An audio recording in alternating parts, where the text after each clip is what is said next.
Well, I'm delighted to say that joining me on the Godcast this week is Andy Morrison. Now, Andy is an ex-professional footballer, legendary captain of Manchester City. He's played for our rivals down the road, Blackburn Rovers, Plymouth, Blackpool, Huddersfield, and entered into the world of football management. Andy, it's absolutely brilliant to get you on the Godcast. How are you doing?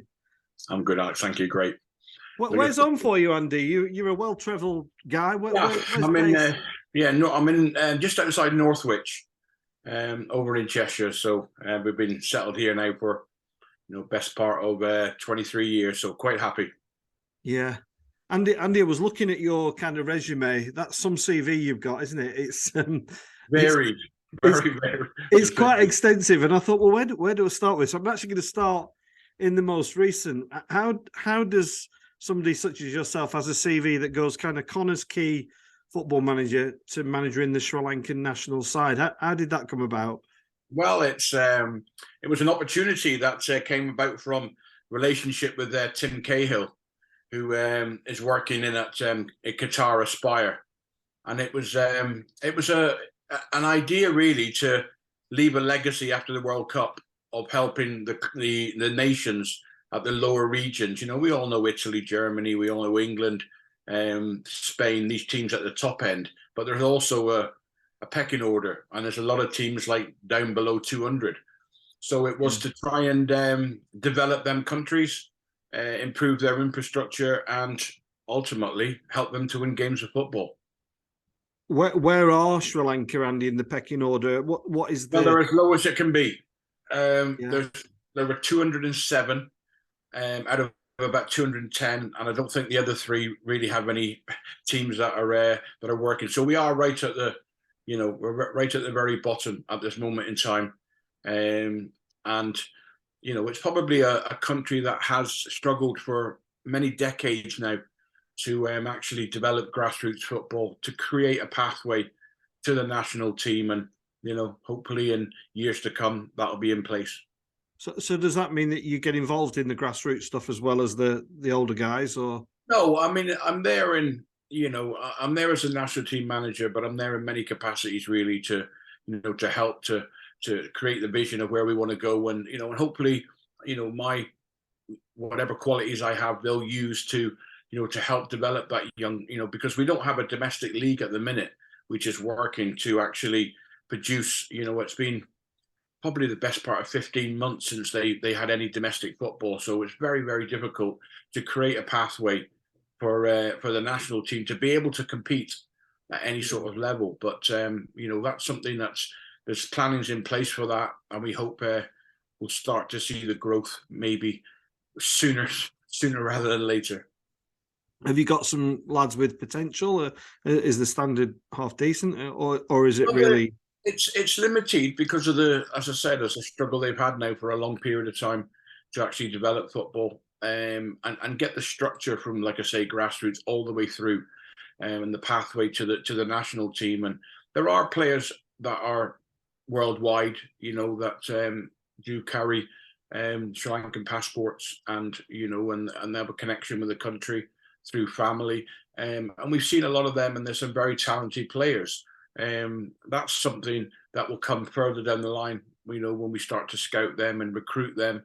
But for now, we're basically just trying to get started and going again. Things are difficult at the moment. There's a suspension from FIFA on Sri Lanka football, because the last election wasn't done correctly, as is the protocol for a FIFA selected committee within a country, and I don't think that was done correctly. So there's been it's obviously sanctions. They're suspended at the moment, and we're hoping to have that lifted in the coming weeks so that we can then go back out and start this journey. Is it a job that's exciting? Is it kind of got the juices flowing? Or? Yeah, 100%, Alex. It's it felt right at the time where I was in my life and where I wanted to go. I'd had 6 or 7 years of incredible success, culminating in winning the titles in Wales and manager of the season back to back. And I needed a change. I needed a challenge, something, where I felt I was meant to be, and this was perfect. Whether that goes on to be how I visualized it and what I was hoping for, only time will tell. That's in the lap of the Lords. But at the minute, my heart wants to get back out there and work. And I feel it's my purpose, but life doesn't always work that way. And talking about Welsh football, Andy, you managed Connah's Quay for 6 years, I think you said, and when you took them over, they were in a club not too dissimilar to perhaps Sri Lanka in terms of they were really struggling, weren't they? I was wondering what your approach to that was.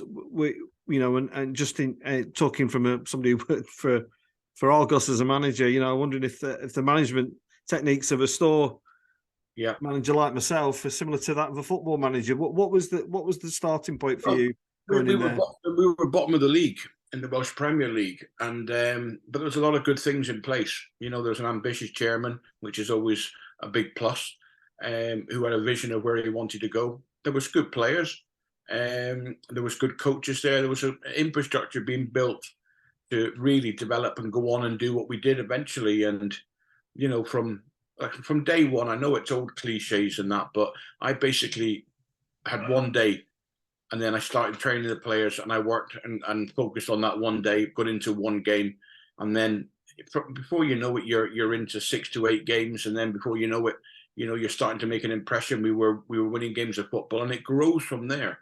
Of course there is. In your mind's eye, you always have a vision of where you want to go, but everything is in the day. Everything is giving your attention to the moment and what you're doing in front of you, and then things follow on from that.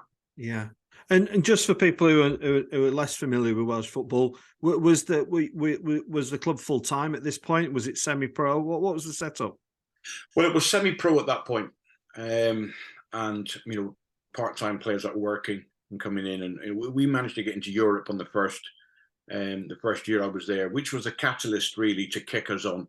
That gave us the opportunity then to reinvest in the squad, and then we gradually grew from there. We did go full time.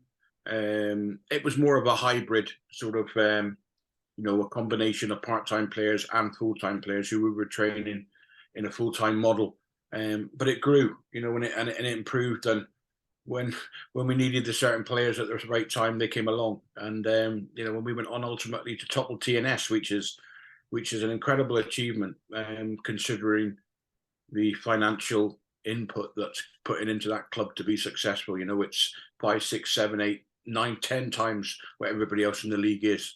So to actually conquer them was a great achievement. Yeah. And which road did you go down, Andy, as the gaffer there? Did you go down the youth route, or did you call on your decades of experience in the Football League and bring in experienced pros? How did that go?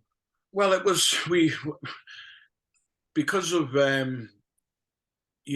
being part-time, it's hard to bring through youngsters. The gulf between what's needed and what was available is huge. And, if you can find one, I guess that goes for any club. I think if you can find one, when over a season that'll break into your first team, that's a bonus. And we did. But it was basically structured around good ex-professional footballers who had moved into work, moved away from the full-time game. And we built it from that. And then when we did go full-time, we managed to bring in players and we developed them. And, when a couple of them went on into the Football League. Yeah.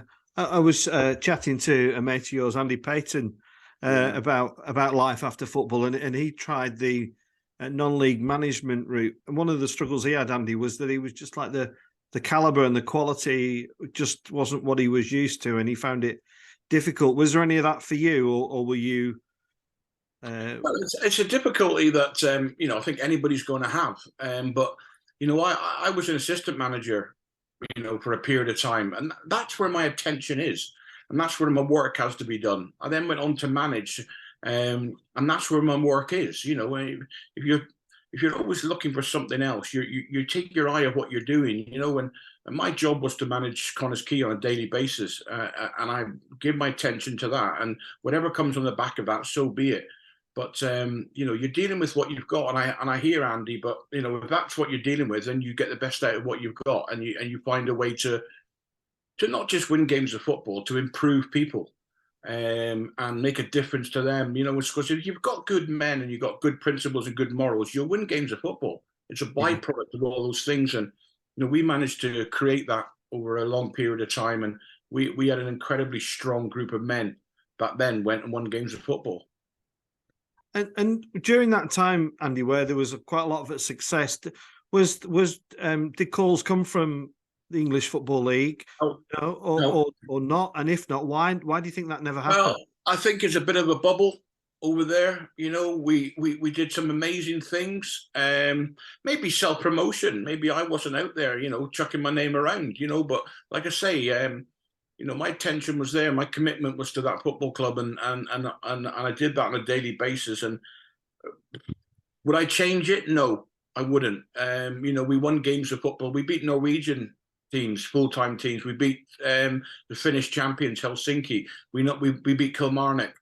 We had some incredible victories. We beat the Kosovan champions. It looks a success, which it was, but it's very, very difficult to actually break into the English system from the Welsh. It's been proven to be very, very difficult. And I enjoyed what I was doing. I was loving my job. We were being successful. There was so many good things in place that, I wasn't itching to get out. I wanted to do that and do it to the best I could. And ultimately, Andy, you're one of the few managers that I can think of that actually made the decision to step away, aren't you? Yeah. Rather than get the bullet, you actually. I don't think I would have got. Like I say, we won back-to-back titles, and on a personal level, I got which I always wanted. I always wanted to win manager of the season, but we started the following season, and I just had a moment in a game where, you kind of like, I need to step away from this. I need to not refresh and reinvent myself, but I just need a break from it, because with the European football, it's a 50-week season.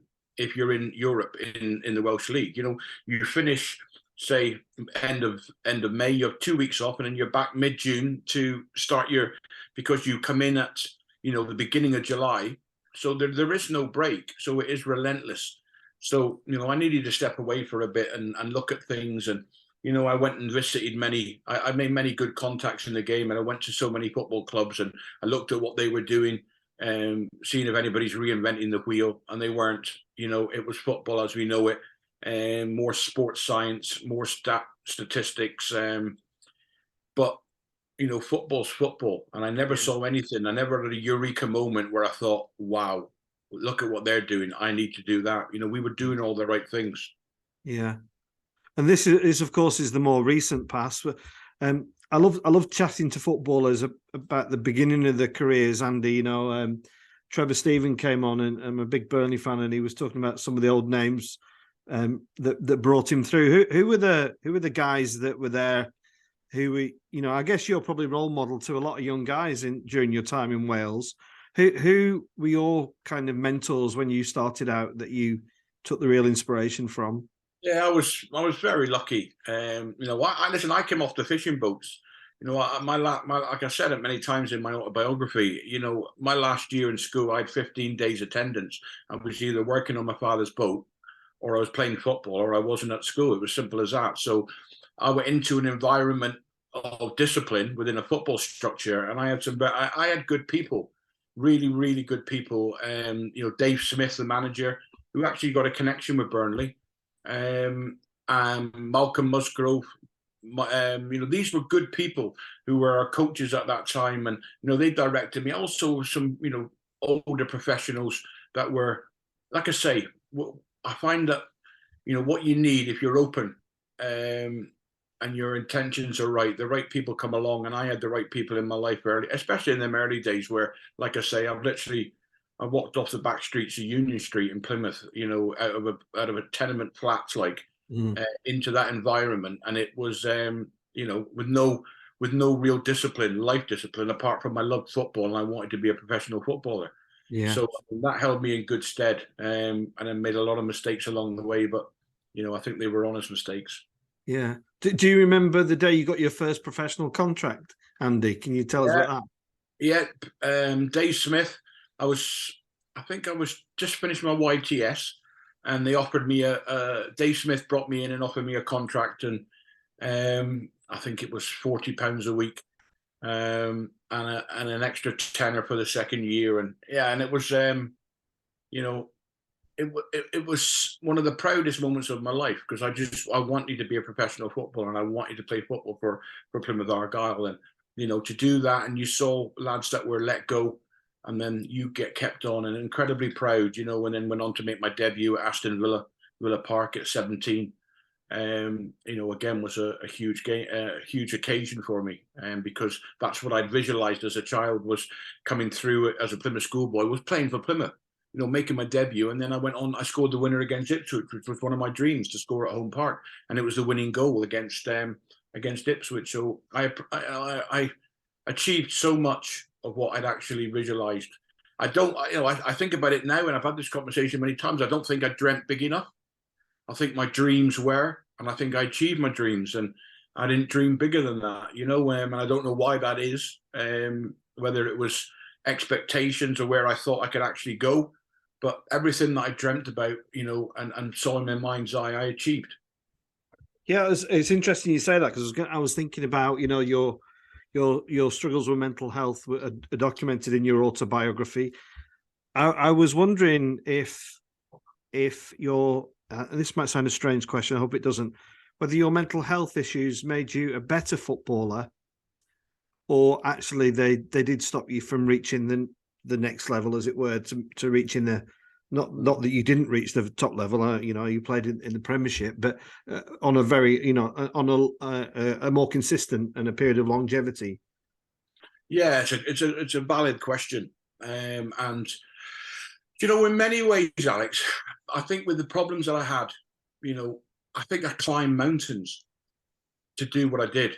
But then I also hugely underachieved with the talent that I had and the ability that I had. I went to Blackburn at 21, for £500,000 to Kent with Kenny Dalglish was the manager. I was a talented, but I wasn't emotionally ready to deal with the pressures of all that. And I don't. There's no regret whatsoever about the journey. Nietzsche talks about amor fati, which is, it's your journey, it's your gift. And I don't ever look back and think, oh, I wish I'd done, or this. No, it's not. It's a gift, your journey to where you are today. And I wouldn't change anything from it, because it created my pathway. But it was incredibly challenging. Whatever said and done, it was challenging along the way. And when I found I needed to escape from the reality of life, and I did that with alcohol for a long period of time, until I'm now 24 years since I last had a drink of alcohol. And the last 28, and but I hid in that because I needed that crutch to get through life. I'll come to that in a second, Andy. I'm just curious to ask, now in football, the top clubs especially have got departments for everything, haven't they? You name it, there's a department for it. When you just talked about your time at Blackburn, were people telling you that you weren't making the most of your ability, or was this a perpetual kind of self-doubt in your own mind? I can do better, or were you being reminded of that on a daily basis by the coaches around you? No, I don't think so, because you're wrapped up in it. You're in the training. You're in. It's almost institutionalized in many ways, because your whole life is structured. Only when you look back, when I think back about the pressure and the fear and the worry that I actually had around football, and I didn't have the emotional intelligence, if you want to use the word intelligence, to actually deal with it and understand, because those qualities are things that you build through your young years. You get disappointment at school, you come up with things, you get challenges, and you deal with them. I never dealt with anything, because for one, I wasn't at school, and the life that we led, it didn't open up those learning strategies. So when I first came to massive pressure, and expectations at 22, I didn't really. Well, I mean, I was playing at 17, 18, 19, 20, but I was always playing in my comfort zone, because I was more than comfy at that level. But when I stepped up and the pressure was on, I didn't really have. I had physical resilience, but I didn't have mental resilience to be able to deal with the pressure I am under today going into this game. And that's something I'm incredibly aware of now today. When did you realize you had a problem with the drink before somebody else did? No, not really. Again, now, hindsight being the perfect vision, it's pretty obvious. When you're 18 years of age and the players are going for a drink in the afternoon, the staff, and you're one of the younger lads, and you ask for a Coke, and they ask why. We've heard you like a drink, and well, what's the point in having a? If I can't get pissed, what's the point in having a drink? So I may as well just have a Coke. So that you don't 18-year-olds don't think like that, and that pattern was already there earlier, very early on, and within a short period of time, I'd say by the age of 19, all I ever drank for was to just get completely. I'm not going out to have a drink. I'm going out to get complete oblivion, and I don't think that's normal, But I didn't realize it at the time because of kind of parts of my upbringing, what things that I saw and what I thought was a norm. It felt that way that this is what men do. They drink, they fight, they end up in jail, they end up at home, they end up in hospital. That's what happens. And I did it many times. And like I say, looking back now, it's like, wow, why didn't you see it, or why didn't anybody else? But I wouldn't have listened to them anyway. It's quite interesting, I think, because when people normally associate top footballers who've had a bit of a crash in their lives, it's often been towards the end of the career. Thinking of people like Gaza, Paul Stewart, who came on the Godcast, who talked about his, came out and talked about his problems after his career was over, and that crash of not having that security of a football team and a club. But yours was, early doors, wasn't it? You were drinking young, and so when did somebody actually intervene? What was the kind of the big crescendo moment in all this, Andy? Was it after the game had finished? No, I mean, listen, like I say, I'm not saying anything new. It's stuff I spoke about openly in my book. When I had numerous court cases, serious violence, where I was, looking at like anything up to 10 years, if I was found guilty. You'd think that would be the eye opener. You'd think that would be the, you need to look at this, but it was never. It was always, I'm not going to get involved in that. I'm not going to get. It wasn't never. I'm not going to have a drink. That was out of the question, because it's not about that. But it's every time I messed up, I wasn't drunk. Every time I did mess up, I was drunk. If that makes sense. Like, and because I had many times where I was drunk, but didn't end up in trouble. But when the trouble came along, it was always on the back of me being drunk. And and like I say, the penny just didn't drop. It really didn't. And whether that's ignorance, or I think it was I think from large parts of it, it was a complete lack of understanding of what actually alcoholism is. When I have an acute understanding of what it is now, and I didn't at that point. I had nowhere to go or turn with it until I actually did sort of surrender on that one day when I've had enough now. This is me done. I have options here. I either take my own life or I try and get help, and thankfully I got help.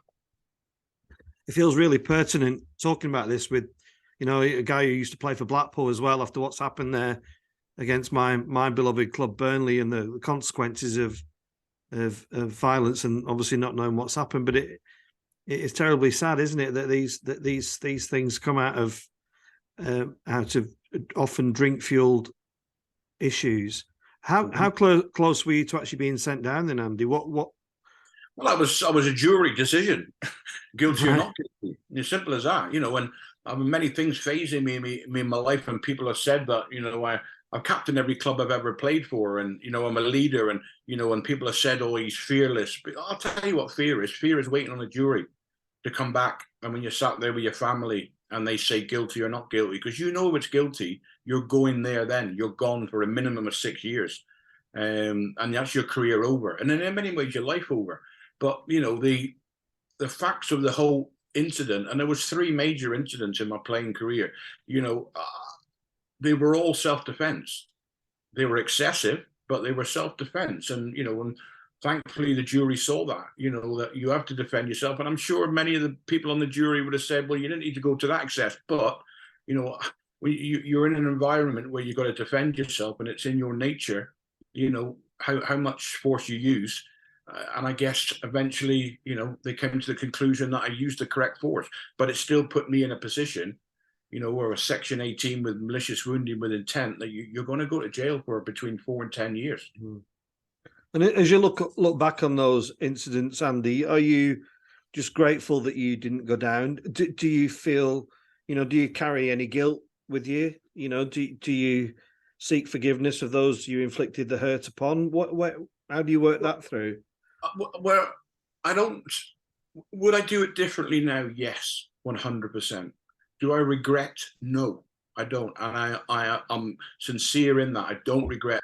If I had the same choices again, I would make different decisions. But like I said, it was my path. It's who I was at them given times. And I don't think you should ever look back on anything you did if it was part of your journey and it was an honest mistake. You shouldn't look back with regret or shame on anything you've done, because it was your journey. Yeah, and this was all going on while you were a professional footballer, and you're playing for one of the biggest clubs who now in world football, perhaps not at that time. I know you've talked about the influence of Joe Royle. Just tell us about your relationship with him, Andy, as a gaffer. Well, like I say, I think when the pupil's ready, I think the teachers appear. And, I had Willie Donaghy and Joe Royle, who were in my life at that point. I had a fallout with the manager at Huddersfield. I was right to fall out with him as well. And did I fall out with him in the right way? No. Would I advocate doing to any young player what I did? I would say, no, don't do that. But it got me out of that club at that point. And I loved my time at Huddersfield. I was a captain at the club, but I had a fallout with the manager. I went to Manchester City, and straight away, my conversations with Willie Donaghy, who's, who thinks outside the box, very philosophical man, played for Burnley as well. He played a huge part as well with Willie, and I'd got myself into a mess again. Where I'd done all the right things and trained right, conducted myself in the right way, and then I deserved a drink. I went for a drink and got myself into all sorts of trouble again. And I expected to have the book thrown at me, captaincy taken off me, blah, blah, blah, fined, shamed or whatever. It wasn't like that, but I think I was ready at that point to listen to what was said. And, Joe said to me when I started the apology, he said, like, you don't need to apologize. He said, you're not the first person who's let me down, and you won't be the last. He said, but what about you? What about your life? And I'd never looked at it. I mean, I was just a commodity. I was just a footballer, and while I was sort of used to Plymouth Argyle or Blackpool or Blackburn, and I was worth £500,000, they're looking after me. If I wasn't worth anything to them, they would have sacked me and got rid of me. That's the football life, and that is life. And it wasn't about that, Joe sort of said, what you could have achieved in the game and what you can still achieve in the game. Surely you deserve more than that, than what you're, waking up in police cells. Surely you're better. You're not better than that. It wasn't like that. It was surely you're worth more than that. Yeah. And it left a massive impression on me. And I went away and thought, yeah, do you know what? I need to do something now. And I did. I did what I needed to do at that point, and I followed that through on a daily basis since that day. In that was beginning of February '99. It's a fine line, isn't it, between you're better than that and you're worth more than that. I think it's got a very, really clever distinction by Joe Royle there. This is not about how, being a better person. It's about being the best of yourself, isn't it? And I think it's quite wise. And so the recovery began, and you engaged in this incredible relationship with Manchester City and the fans. Although I was interested to know you didn't. I mean, have you had something like 30 operations, Andy, in your career? Is that right? Yeah, well, I've had up to date, I've had like 15 operations on my left knee, and 3 or 4 on my right knee, and my ankles and my back, and and all byproduct of my football. Again, being unprofessional in many ways, and the time, the period in football was different then. It was all about the challenge. It was all about getting back as quick as you can. If you can't get back, get it injected, get back out on the pitch. And that's what men did. And that's what you thought was expected of you. So it was never, I don't want to do this and I'm being forced.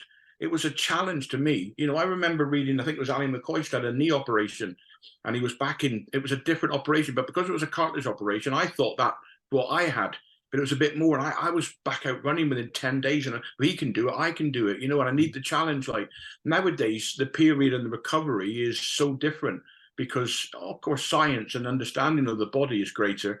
But back then, you know, I had my knee drained at half time in the playoff final, and I had a painkilling injection before the game because that's what you did.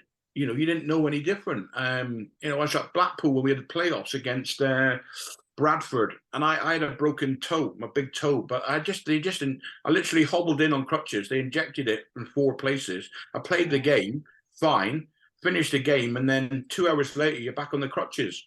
That's what was expected of. I suppose your captain has got to just go and get it done, get on with it, you know. But you wouldn't do that now, and we know why, because further down the line, you're going to be on a cold day like today. You're going to be wake up and hobbling into the bathroom like I am. I'm going to say that that's exactly what happened this morning. Is it? Yeah. Andy, and this turnaround in your approach to your lifestyle against the backdrop of Man City being in the second division, the old second division, as it were. That's right, isn't it? Yeah. Mm-hmm. Was that a positive for you? I mean, for everybody looking at Man City, this was the worst case possible scenario, wasn't it? Not only were Man City no longer in the Premier League, they'd gone from Division 1 and dropped down again, and they were in this kind of no man's league, really, for a club of Man City's side. But I remember that period. I remember still 30,000 turning up. I presume it was at Main Road then. You know, although it appeared quite a dark time for the club, I guess it was quite a positive time for you as the skipper. 100%. You know, listen, if the club had been wealthy and the club had money, they wouldn't have signed me. As simple as that. You know, the timing was perfect.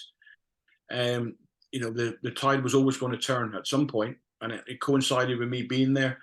But there were so many good things there: an exceptional manager, coaches, good players, young players. But they'd had a really tough time, and you know, and like I say, the timing was right, and you know, we went on a run, and we had back-to-back promotions. You know, we obviously got out of that league, but the momentum going into the following season, we kicked on again, and you know, like I say, the club were never going to stay down there. It was always going to kick on, and the timing was right for me and everything in my life at that point.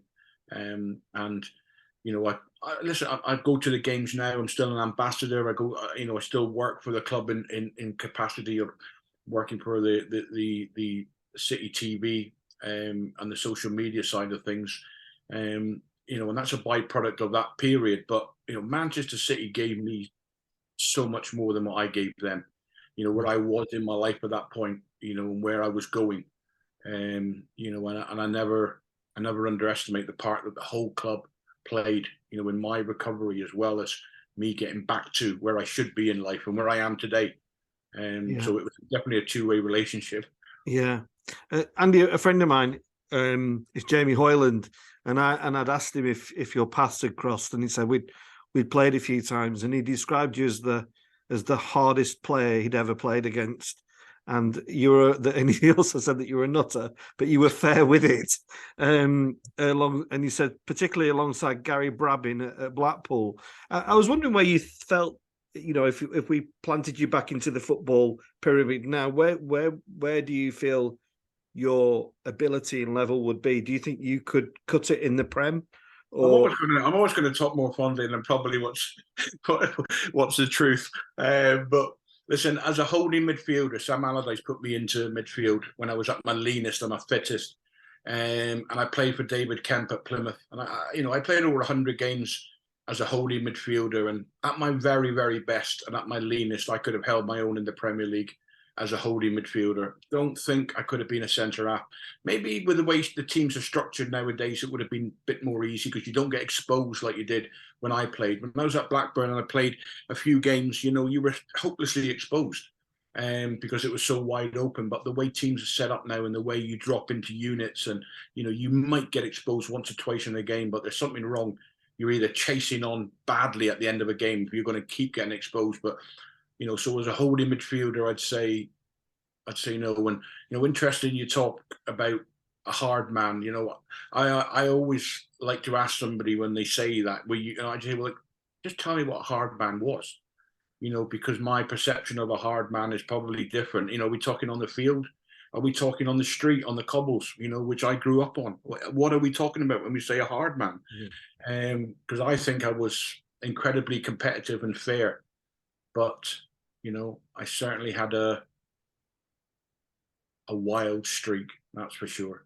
But I was brought up, like I say, on the back of Union Street, and it was the Wild West in the 80s during my teenage years.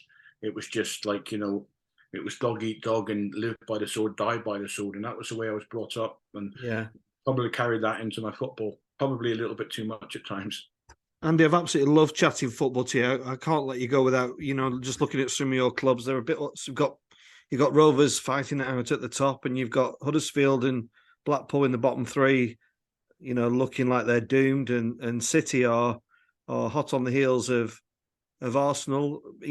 Just a quick word on some. I mean, City for starters. Do you think they're gonna catch Arsenal and take the trophy? I hope they do, but I think it's going to be a lot tougher than what people think. I was so impressed with Arsenal when they came in the cup. Not a few weeks ago. I was so impressed with them when City beat them 3-1 when they had a 64% possession and more chances created. And perhaps if the chances had fallen to Haaland instead of Nketiah, the result might have been different. So they are the real deal. They're definitely a team, and it is I think they're favourites at this moment in time, Arsenal, to win the league. Burnley are going to run away with it. And that's because they're set up to play, they're set up to fight, they're set up to be strong, they're set up to intimidate. Every quality that you need to be a successful team, they have it. But the question will be asked when they go up, because the gulf is huge. Blackpool it's a tough one. Huddersfield, they're in a tough position, but if you want to call on experience, if experience keeps you up, then Mick McCarthy and Neil Warnock, they'll finish mid-table, the pair of them. Yeah. It'd be interesting to see that journey. And obviously, my first club, Plymouth Argyle, which is my love, is the team that I grew up supporting. They're in a very strong position, and that looks like 2 from 3 to go up in that league. Why have they? Just on Plymouth, Andy? Why have they never kind of been a consistent Championship club? Because they're a big club, aren't they? They've got a huge fan base. What's been the? I think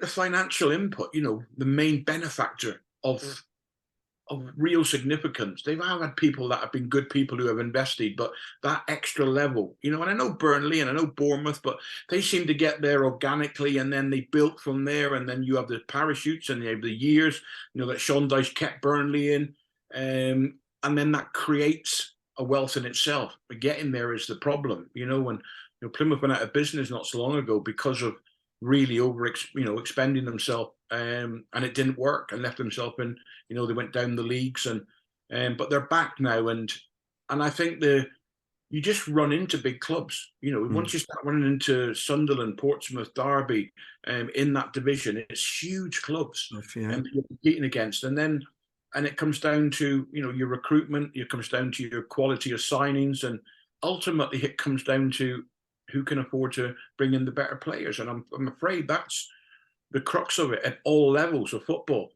The top teams are paying the most money, and that's to break into that, you need something different. Yeah, and just finally on Burnley and Man City. I mean, in recent years in the Premier League, Burnley have been a bit of a whipping boys for City. I scored twice against Burnley, by the way. Okay. Yeah, I did notice that actually. I wasn't going to mention that, I've dreaded going to the Etihad in recent seasons because it's been 4-5, I think 6-0 on one occasion.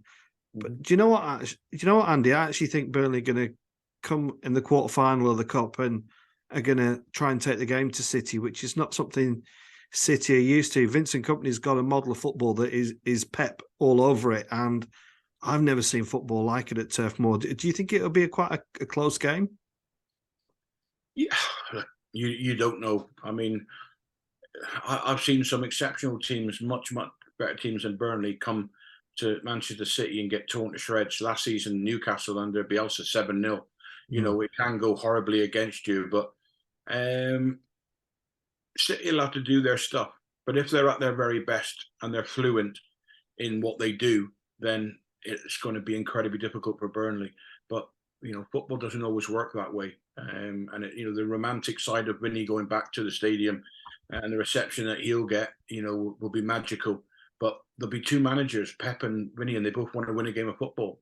They'll both be trying their best, and they'll be organised and disciplined, and they'll come up with a way. And I don't think Vinny's naive enough to think that he can go there and play the way he does against against a Blackpool or a Huddersfield, because he knows that he's not going to have possession of the ball for long periods of the game, and how he structures that will be down to his own, personal identity. Yeah, and I could keep going with questions. I've got one last question. Could you see yourself managing in the Football League, Andy, if the right opportunity comes along? Let's see what happens. I'm focused on what I'm doing. My full attention is there in what I'm doing, and whatever the universe has got planned for me, I'm sure it'll show its hand in time. Yeah, and Andy, I've thoroughly enjoyed talking to you.